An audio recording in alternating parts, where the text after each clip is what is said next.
Rupanya kau ingin menjajal kehebatan pedangmu sendiri, Kamandanu.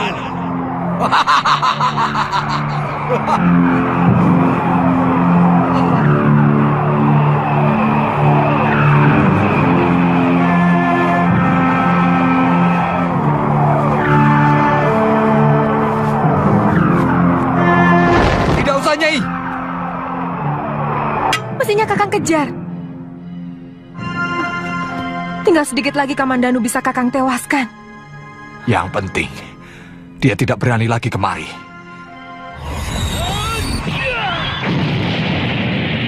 Halo Sobat Kepo teman, kembali lagi bersama saya yang akan terus membahas alur film kesayangan Anda, yaitu Tutur Tinular.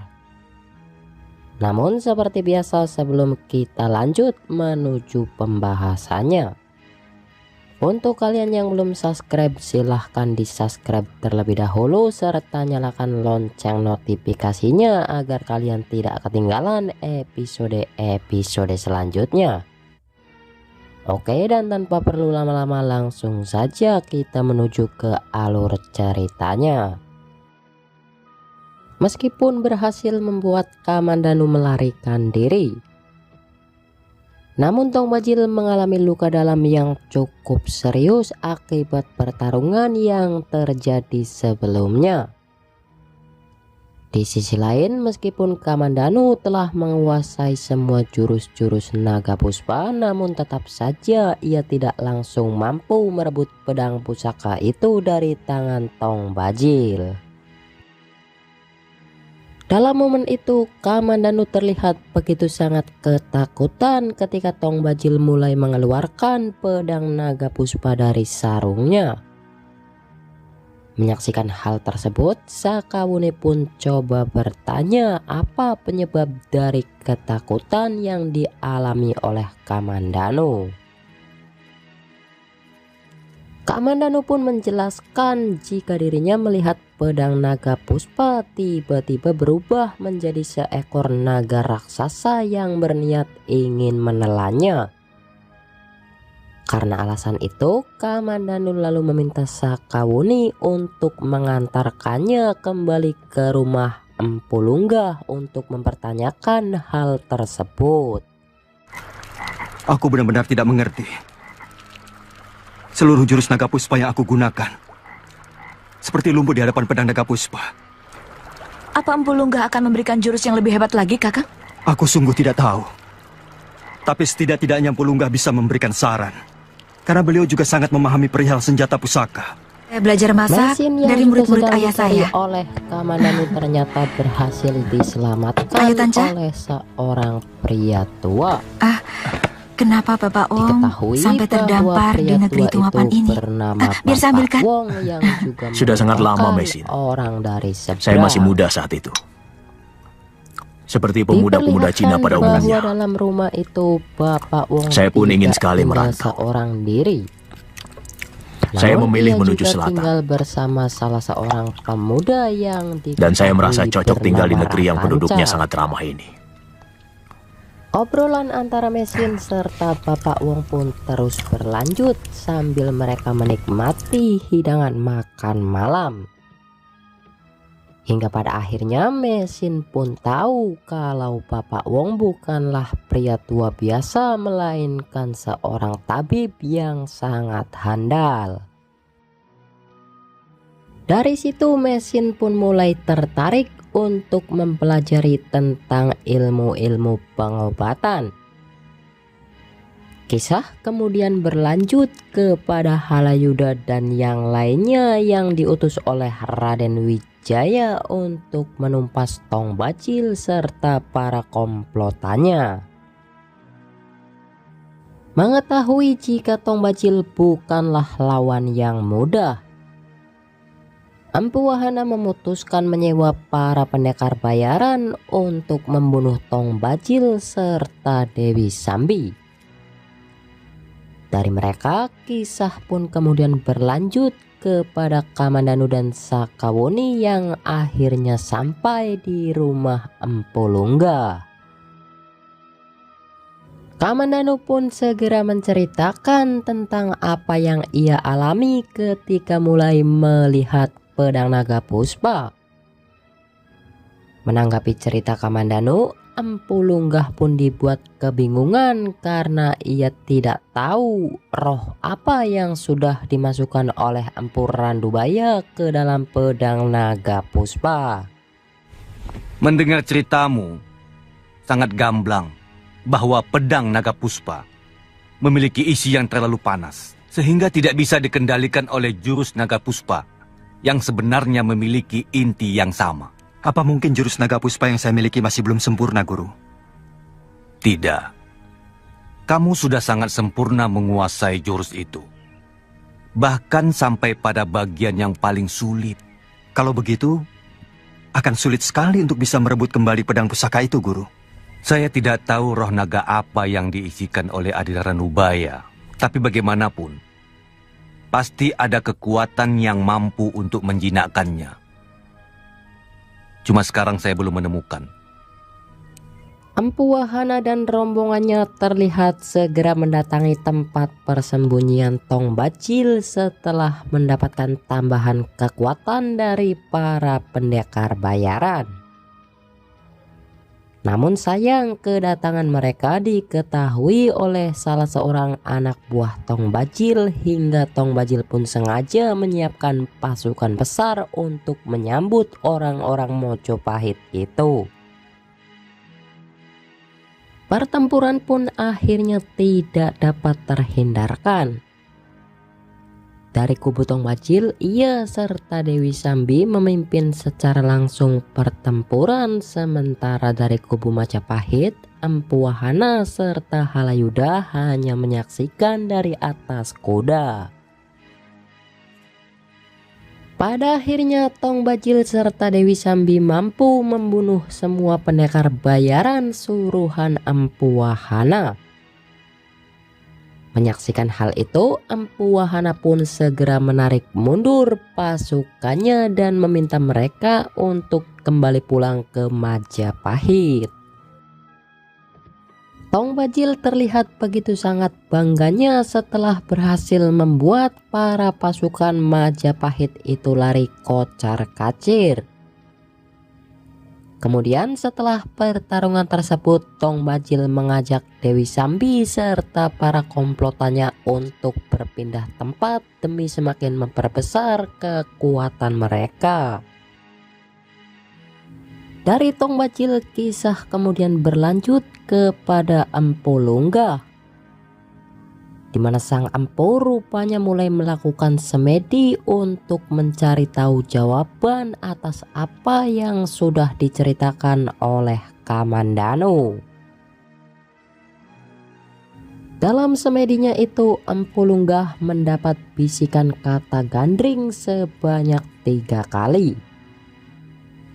Hingga ketika selesai melakukan semedi, Empu Lunggah pun segera memberitahu Kamandanu tentang hal tersebut. Saya tidak tahu apakah wisik itu benar. Tapi dalam semedi saya tadi, saya mendengar suara guru. Beliau menyebut nama Gandring. Bukankah itu nama guru dari Empu Sasi sendiri? Benar. Tapi nama itu juga sudah menjadi nama dari sebilah keris ciptaan beliau. Keris yang memikul kutuk penciptanya. Guru tahu di mana keris sakti itu sekarang? Tidak ada seorang pun yang tahu. Carilah petilasan Empu Gandring di desa Katang Lumbang. Bertapalah di sana. Mungkin kamu akan mendapat petunjuk yang lebih dalam. Pada keesokan harinya, Kamandanu pun segera mengajak Sakawuni untuk menemaninya pergi ke tempat petilasan Empu Gandring. Dan di tengah perjalanan mereka memutuskan untuk bermalam di salah satu rumah penduduk. Pada saat Kamandanu sedang tertidur di rumah penduduk tersebut, ia bermimpi bertemu dengan gurunya sendiri, yaitu Empu Randubaya. Dalam mimpi itu, sang empu menegaskan jika dirinya telah mengisi pedang naga puspa dengan roh naga bumi yang sangat liar. Empu Randubaya juga menegaskan bahwa Kamandanu akan menghadapi cobaan untuk bisa mengalahkan rasa takut, kesungguhan serta hawa nafsunya sendiri. Dan setelah mengatakan semua itu, sang empu tiba-tiba menghilang hingga Kamandanu pun terbangun dari tidurnya. Pada keesokan harinya, Kamandanu pun segera mendatangi petilasan Empu Gandring untuk segera melakukan tapa brata sesuai apa yang disarankan oleh Empu Lungga. Sementara Sakawuni dengan begitu setianya terlihat menemani Kamandanu tidak jauh dari tempat Kamandanu melakukan tapa brata. Hari berganti hari dan godaan pun datang silih berganti. Namun Kamandanu terlihat terus melakukan tapa bratanya dengan begitu konsentrasi hingga pada akhirnya Kamu sendiri yang akan datang menghadap kutub itu. menemuinya, dan barulah pada saat Keris itu yang telah Kamandanu membunuh aku. bersedia membuka mata. Dalam momen itu, Empu Gandring menyalahkan kecerobohan Empu Randubaya yang telah berani memasukkan roh naga bumi ke dalam sebuah senjata. Setelah itu, Empu Gandring pun coba menanyakan kepada Kamandanu tentang siapa yang sudah menyuruhnya melakukan tapa brata di tempat tersebut. Siapa yang menyuruh kamu kemari? Empu Lungga dan juga Empu Ranubaya. Mereka semua murid Sasi. Kamu? Saya murid Empu Ranubaya, Yang Empu. Kamu juga seorang empu keris? Bukan, Yang Empu. Saya seorang pendekar biasa. Saya membutuhkan keris Empu Gandring untuk merebut kembali pedang naga puspa, ciptaan guru saya, yang telah dicuri oleh seorang pendekar sakti.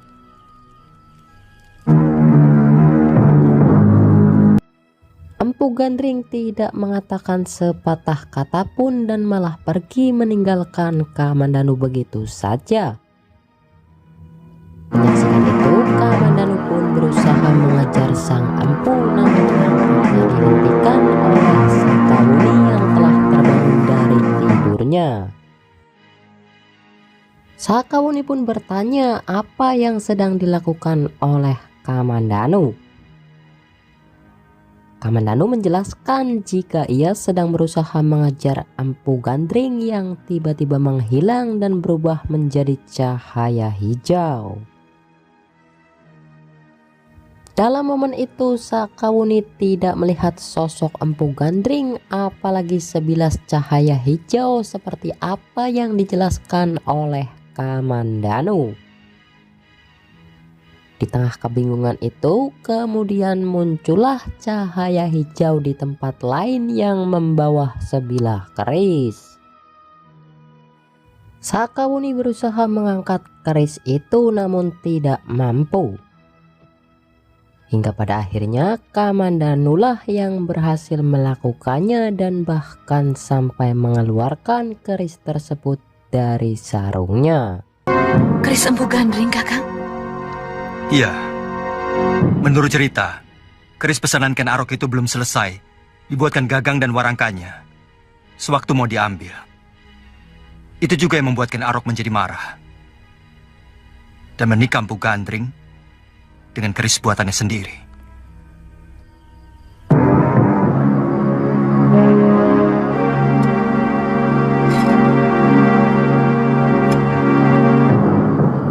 Kisah kemudian berlanjut kepada Sapi Ompong dan Nini Nagarunting yang rupanya telah berhasil menyelamatkan serta membesarkan Panji Ketawang dan Ayu Wandira. Dalam momen itu, Nini Nagarunting serta Sapi Ompong bahkan terlihat mulai mengajari keduanya tentang ilmu kanuragan. Dari Sapyompong dan Nini Nagarunting, kisah pun kemudian kembali kepada Kamandanu dan Sakawuni yang mulai melakukan perjalanan pulang setelah berhasil mendapatkan keris Empu Gandring. Di tengah perjalanan mereka memutuskan untuk bermalam di salah satu rumah penduduk yang menurut Kamandanu serta Sakawuni sangatlah aneh. Kamandanu dan Sakawuni bahkan terlihat sampai masuk secara paksa ke dalam rumah tersebut demi untuk mencari tahu jawaban atas rasa penasaran mereka. Hal itu tentu membuat sang pemilik rumah terlihat begitu sangat ketakutan. Lantas apa yang akan dilakukan oleh Kamandanu dan Sakawuni setelah berhasil memasuki rumah tersebut? Yuk kita cari tahu jawabannya di episode selanjutnya. Terima kasih dan sampai ketemu lagi.